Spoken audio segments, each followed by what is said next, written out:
Hey, good evening. It's Friday, August 11th, and welcome to the next edition of Everyday Talk, 24/7. Thank you so much for being here. Last night we looked at Proverbs 4:18 and 19. The way of the righteous is like the first gleam of dawn, growing ever brighter to the full light of day.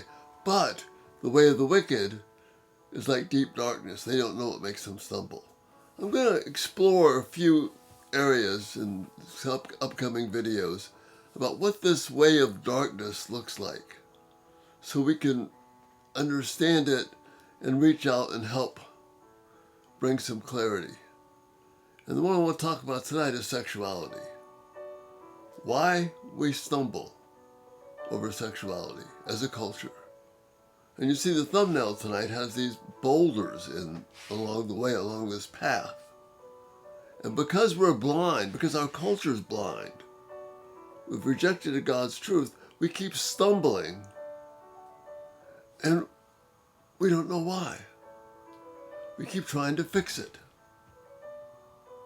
But the way we try and fix it is not with the Word of God, not following God's direction, but following the desires and lusts of our heart. And as the culture's boundaries, as we pull away from the boundaries of what God has set sexuality to be, we become more hurting, more damaged,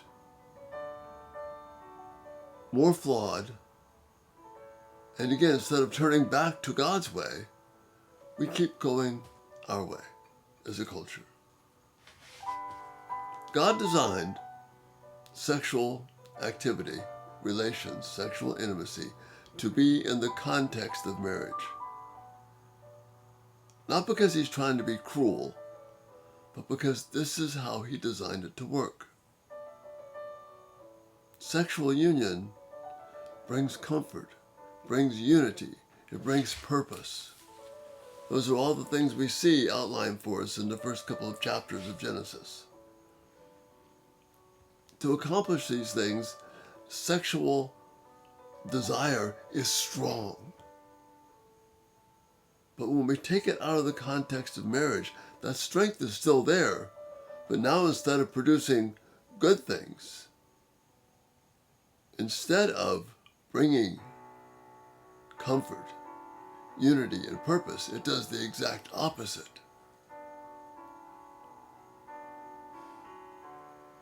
When we as a culture, when you and I as individuals purposely turn and walk away from the things of God and the way He's laid them out, and we flaunt His authority because we think we know better than God, all kinds of havoc and hurt comes about. And do not we see that, don't we, in our culture? We have more quote-unquote sexual freedom than, at least in the history of Western civilization, we've ever had. And what is it bringing? It's not bringing stability. It's bringing more turmoil, more upset. We had the 60s and the sexual revolution. The antidepressant industry was almost non-existent then. Not anymore. Billions and billions of dollars each year are spent on antidepressants and treatment and therapy. While it may not all seem to be related to sexuality immediately, the discord that's sown in our culture, in our families, brings uneasiness everywhere, anxiety, because we've turned from God.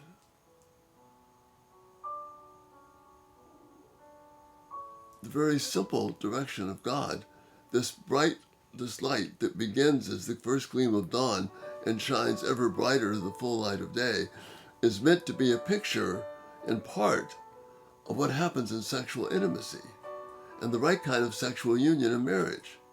It grows, it strengthens, it becomes more beautiful over time. But what mankind has done, particularly in Western culture and in the United States, is that we have rejected God's way of marriage for sex. And so we can have it any way we want. So now, essentially, restricting sexuality to marriage is getting pretty close to being a social disorder. Because we believe we can have sex any way we want to. I get to ask my favorite question. How's that working out for us? The way of the wicked is like deep darkness. We don't know what makes us stumble. And you don't have to be wicked to be on the way of the wicked. You're sinning, of course, but you don't have to be lost to be on the way of the wicked. And as long as you try and use the wicked's methods, it doesn't work. It gets worse.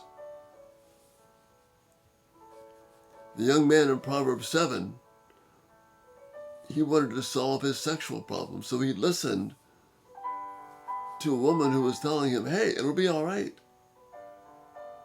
But no, it wasn't. Instead of being a man of integrity and leadership, instead of helping this woman, he walked right into the bedrooms of death with her.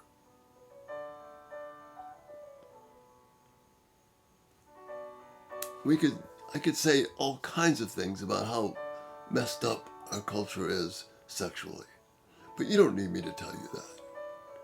You see it. We must be light. We must do sexual relations in a way that is attractive and strong. We must stand for God's truth. We must bring about the gospel to heal a broken nation, a broken culture that is crumbling around us. We know why people are stumbling. But when you're in darkness, and the word for darkness here, the way the wicked is like deep darkness, is the same word that's the Egyptian plague that God sent to the Egyptians. And the darkness was so thick, they could feel it, and they didn't know what to do. They couldn't move because it was so dark. That's the same word in Proverbs 4:19. Let's be done with darkness. Let's embrace light. Let's be positive.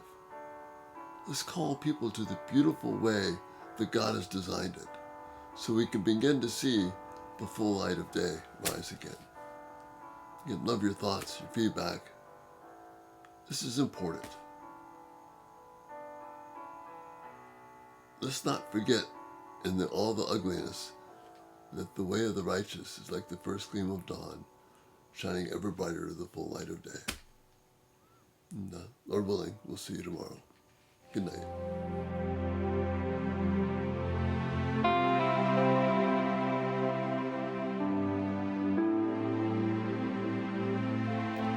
Thank you for watching. May God richly bless you as you seek to live for His glory.